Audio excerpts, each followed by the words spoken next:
The sound of a bird cracking open a snail shell echoed through the stone and into a cavern filled with gold. The slumbering dragon stirred, terrified that someone had come for his treasure. That was Smaug, the most powerful dragon in all of Middle-earth. No one knows why he craves gold the way he does, but it was his coming that brought my people to ruin. It all began at the Lonely Mountain. Under my grandfather Thror's rule, we built a mighty kingdom through our mastery of metalwork. Beneath the mountain lay veins of precious ore and jewels beyond counting. We mined day and night, and still the gold never ran out. We forged it into treasures and filled our vaults. But all that wealth slowly poisoned my grandfather's heart. He grew hungry for everything the earth could offer. So he ordered the miners to dig deeper and deeper. Then one day, a hammer struck true, and the heart of the mountain was revealed. My grandfather was overjoyed. He named it the Arkenstone and set it upon his throne as a symbol of our power and wealth. Word spread across Middle-earth. Even the Elven King wanted to see its glory, but greed had already consumed my grandfather. He broke his word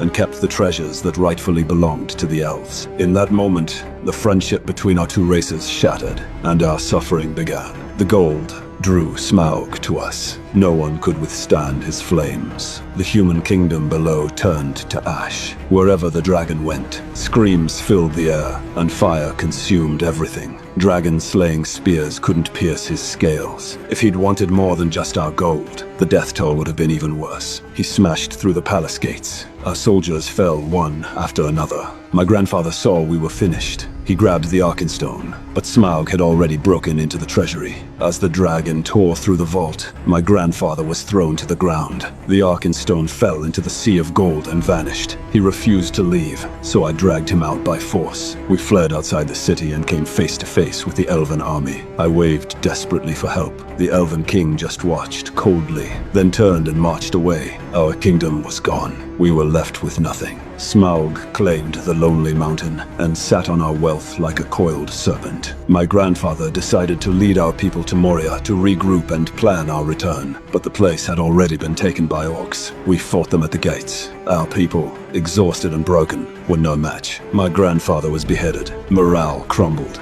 Defeat was certain. That's when I stepped forward. I faced Azog the Defiler alone. He was far stronger than me, but I had nowhere to run. I grabbed an oak branch, blocked his crushing blows, found an opening, and cut off his arm with one strike. Azog's retreat ignited hope in my people. We rallied, and finally drove the orcs back. From that day on, they called me Thorin Oakenshield, but there was no joy in that victory. Our once great company was reduced to 13 survivors. We took refuge in the lands of men, doing the lowest work we could find. Decades later, Gandalf found me. He claimed to be an old friend of my father's, and wanted me to gather the scattered dwarf clans, raise an army, slay the dragon, and reclaim our homeland. Of course, I wanted to fulfill my ancestors' legacy, but without the Arkenstone, I couldn't unite our people. It's the symbol of our kingship, and it lies buried somewhere in Smaug's hoard. Which is why we're going to need a burglar.